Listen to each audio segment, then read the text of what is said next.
And so, no, I hope to avoid that kind of situation in the family. Okay. Why don't you tell us a little bit about how financial aid works? Financial aid is, I liken it to how Social Security is. It's assistance from the government. Hopefully you're not planning to live on your Social Security when you retire. And likewise here, hopefully you don't think financial aid is going to pay for all of college, unless that is you're a very, very low income family. Mm-hmm. And even then, it may not pay for all colleges. So, but financial aid is there to level the playing field.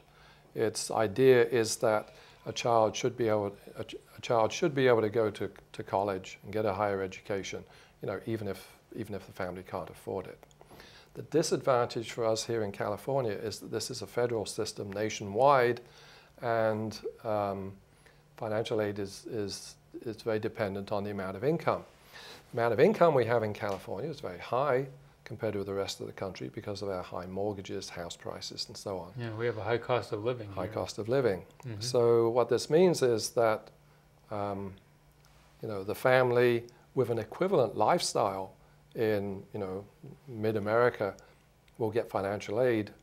The family with no better lifestyle here will apparently earn too much and not get that financial aid. So is there any sort of a regional adjustment for this stuff, or is it pretty much like across the board based on? Well, California has what they call Cal grants. Yes. And if you can get a Cal grant, then that would seek to redress that balance a little bit. Now, the Cal grant is provided by the state of California? Yes. Okay. Yeah. So is the financial aid then is principally, what we're talking about right now, these are governmental provided.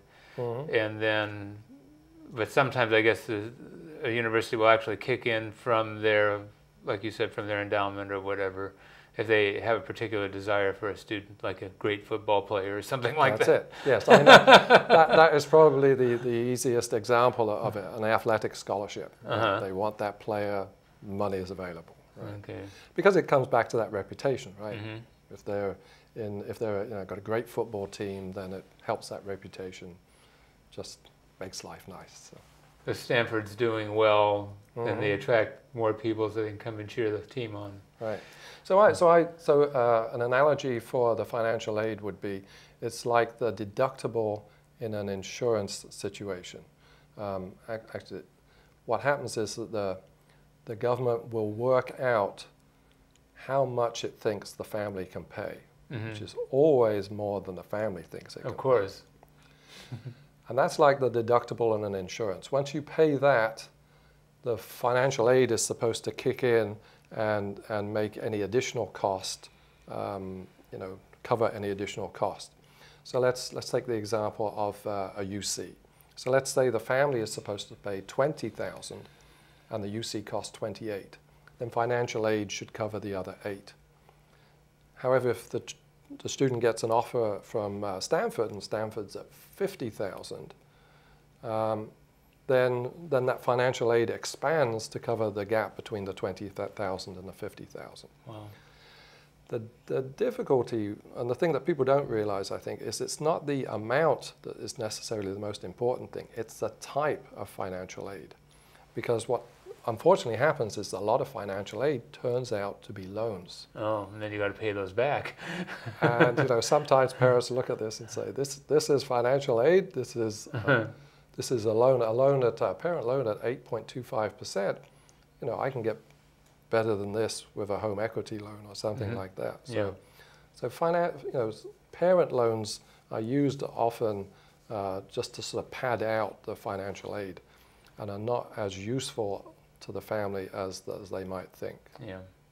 Why should a family submit a free application for student aid? And I guess that's called a FAFSA form? Mm-hmm. The FAFSA form is the form to file to get you first into that financial aid office at the college or university. You can imagine that these are very busy offices and they're very computer dependent. One of the reasons they're very busy, of course, is over the last year, a lot of people, parents in families have become unemployed. And that's a special case, and this has put a big workload on the financial aid offices. Right. So, but they're very computer dependent. How does your record get into that financial aid office computer? It gets in there through the FAFSA. The FAFSA, although you're making a submission to the Department of Education, the Department of Education sends it to all of the colleges. Now the colleges have it, you're in their computer, now they can work with you. So that's the primary reason for submitting the FAFSA, because every student will get some aid. They will get a federal student loan, called the Stafford loan. The financial aid system is an insurance policy.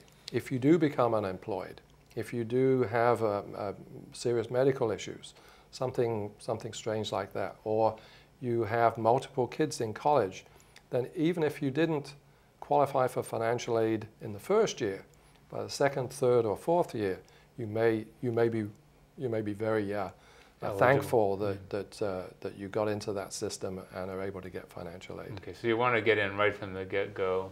Yeah, you want to get in from the get-go. Get used to that system. Like I say, and then the third reason for being in the computer at the financial aid office, if they have money to give out. Remember, we talked about the money that's available at the college from the endowment funds to attract that top quarter of the student population through giving them scholarships and so on, grants. You have to be in that computer in order to get that money. Now, when does the FAFSA have to be in? The FAFSA has to be in for Californians by March 2nd. March 2nd is the date for the Cal grants. If you can't apply for a Cal grant after March 2nd. Yeah, so we're coming up, people, by the time they see the show, they have a pretty short time to get the form in. Right. If, having said that, if it is a family, which is a higher income family, that they're only going to get the student loans, they can file the FAFSA later.